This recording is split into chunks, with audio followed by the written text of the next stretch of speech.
નમસ્કાર. વંદે માતરમ. ભારત માતા કી જય. સંવત વિક્રમ સંવત 2082ના નૂતન વર્ષે તેના પ્રારંભે જંબુસર અને આમોદ વિસ્તારની તમામ જનતાને હું હાર્દિક શુભેચ્છા પાઠવું છું. આવનારું વર્ષ ખૂબ સારું, સંપમય, પ્રગતિમય, ઉર્જામય અને પરિવારે સહિત આપ સૌ ખૂબ સુખિયા થાવ એવી ભગવાનના ચરણોમાં પ્રાર્થના કરું છું.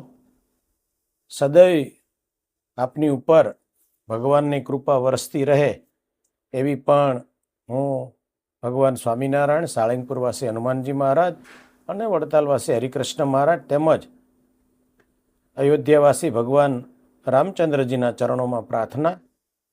સૌને જાજા હેતપૂર્વક જય સ્વામિનારાયણ, જય શ્રી કૃષ્ણ, જય સિયારામ, જય માતાજી, ભારત માતા કી જય.